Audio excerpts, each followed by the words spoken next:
জি, আমি এখন রয়েছি পটুয়াখালী পুরান বাজার, যেখানে পটুয়াখালীতে কিন্তু ইতিমধ্যে ভোক্তা অধিকার সংরক্ষণ অধিদপ্তর এবং র্যাবের তত্ত্বাবধানে কিন্তু এখানে একটি মোবাইল কোর্ট পরিচালনা হচ্ছে।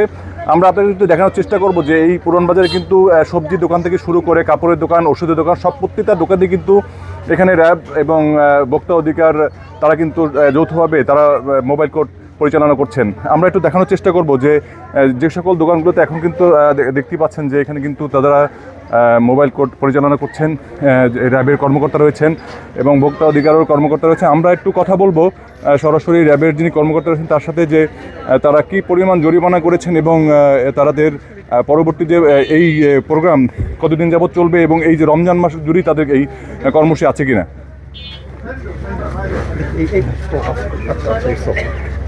আচ্ছা, আমি squadron leader Rashed, company commander, RAB Patuakhali camp, RAB 8-এর প্রতিনিধি।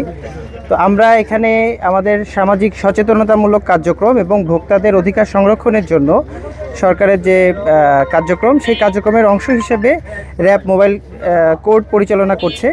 এখানে আমাদের সাথে সহযোগিতা করছেন ভোক্তা অধিকার সংরক্ষণ পরিষদের বিজ্ঞ ম্যাজিস্ট্রেট, সহকারী পরিচালক এবং আরও নিরাপদ খাদ্য অধিকারের কর্মকর্তাও আমাদের সাথে আছেন।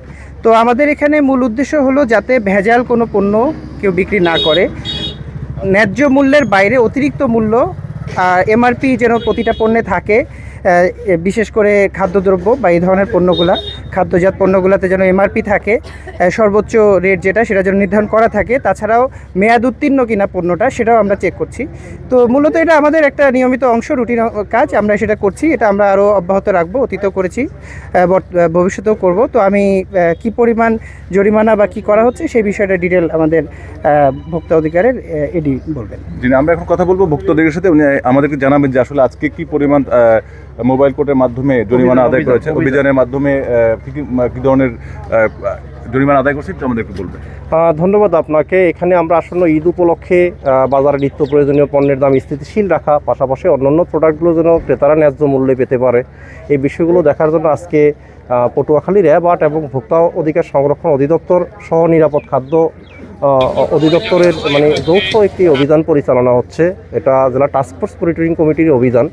তো এখানে আমরা যেটা দেখলাম যে মেয়াদ, পণ্যের মোড়কে উৎপাদনের তারিখ, মেয়াদ, এগুলো খাদ্যপণ্য না থাকার কারণে আমরা 2টি প্রতিষ্ঠানের বিরুদ্ধে জরিমানা আরোপ করেছি এবং বিভিন্ন কাপড়ের দোকান সহ অন্যান্য নিত্য প্রয়োজনীয় পণ্যের প্রতিষ্ঠানগুলোকে আমরা সচেতন করেছি এবং সতর্ক করেছি। আমাদের এই ধরনের কার্যক্রম অব্যাহত থাকবে। আর আজকে এখন পর্যন্ত 2টি প্রতিষ্ঠানকে 10,000 টাকা জরিমানা আরোপ করা হয়েছে। আমাদের এই ধরনের কার্যক্রম চলমান থাকবে। ধন্যবাদ আপনাকে। আমরা আসলে যতটুকু যেভাবে আপনাদের জানানোর চেষ্টা করেছি যে পটুয়াখালীতে কিন্তু এই অভিযান কিন্তু চলমান থাকবে ঈদ পর্যন্ত এবং ঈদের পরেও কিন্তু তারা অভিযান চালিয়ে যাবে।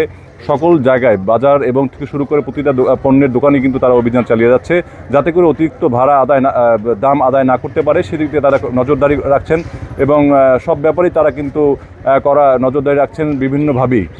TM Sadat Hossain, Bangla vision, Patuakhali.